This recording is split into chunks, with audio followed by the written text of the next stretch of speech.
Check na natin. Pwede na to.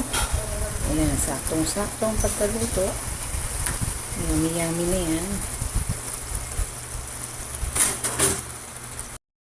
I-remake natin ulit yung ating chicken strip in gochujang sauce. So, ito yung chicken strip ko. Strip na ginawa ko ngayon. So, konting asin lang. Kasi may sauce pa naman yan.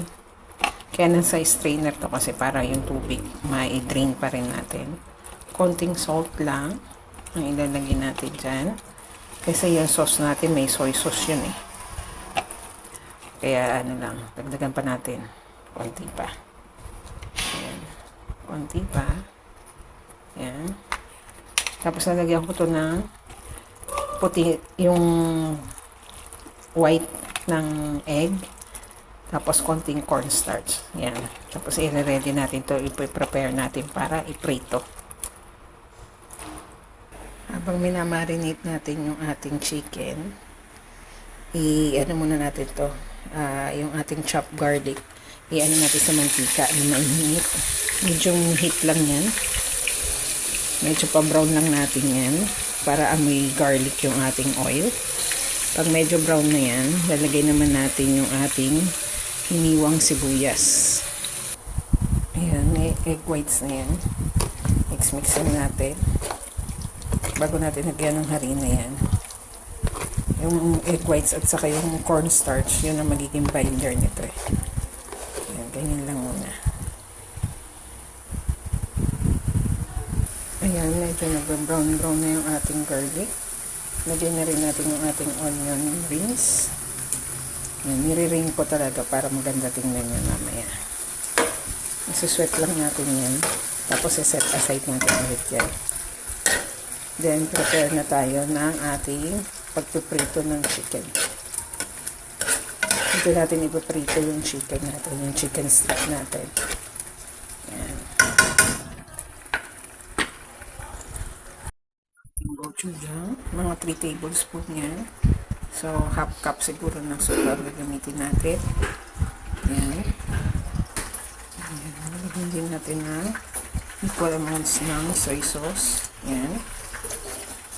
Itutunawin natin to. Tapos mamaya yung honey naman. Nalagay natin. Tapos magpo-water din tayo para makumpleto natin yung ating gochujang sauce. Ayan, sinisamot ko na rin yung natirang gochujang paste dyan. Nilagyan ko ng hot water para maglagay muna tayo ng honey. I-mix natin. Tama na muna yan. Bang sobrang matamis. Ayan, may buo-buo pa rin siya. Tapos nalagay din natin yung hot water na mixture. Ayan. Ayan. Ayan yung ating pinaka-mixture ng ating gochujang sauce. Ayan, para malusaw. Matunaw yung ating gochujang. Tapos tikman ko rin yan kung tama na yung tamis. Pag kulang pa, dadagdag lang tayo. Tingin ko okay na to. Tutunawin lang natin yung ating gochujang paste. Pwede na yung sauce na yan. Set aside muna natin yan. Ayan, lagyan na natin ng cornstarch. Mix lang natin. Kasi ready na tayo mag-prito. Isa-isa lang. Para lang hindi sila magdikit-dikit. Ayan, konting cornstarch lang. Ang halo natin dyan sa ating chicken breast, chicken strip na ginawa ko. Bali may egg whites yan para binder na rin. Ayan. Tapos prito natin na isa-isa to. Hindi naman kailangan crunchy eh. Ayan. Parang stir frying lang, diba? Ayan. Okay na yan. Ayan, pwede na natin i-prito to. Isa-isa lang, mainit na yung ating mantika. Ayan, isa-isa para hiwalay-hiwalay sila, hindi dikit-dikit. Ayan.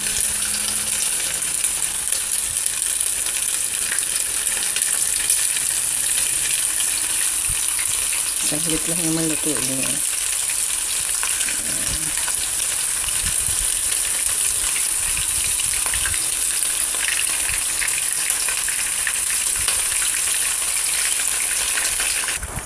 Ayan, huwag natin i-crowded masyado. Nakaluto na tayo. Pwede na set aside ko na yung medyo malapit ng maluto. Doon naman sa dulo yung ating iluluto pa lang.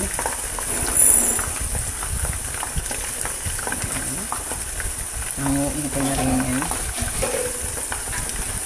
Chicken breast naman kasi po, kaya hindi kailangan matagal ang lutuan para hindi siya mag-dry. Ayan, ganyan lang pagkaluto ng chicken. Half cook lang ito din.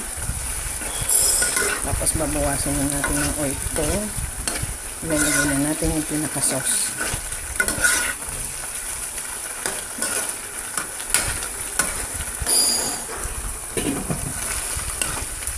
Natin ng chicken, sakto lang yung alat. Sobrang alat, tamang-tama lang.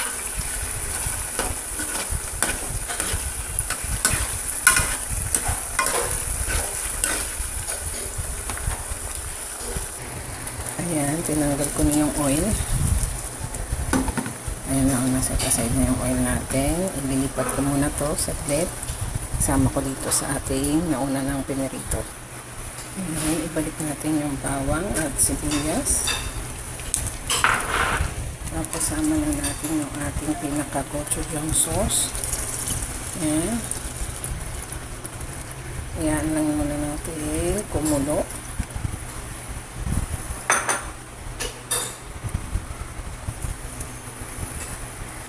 Ayan. Tapos babalik natin yung chicken ulit dyan.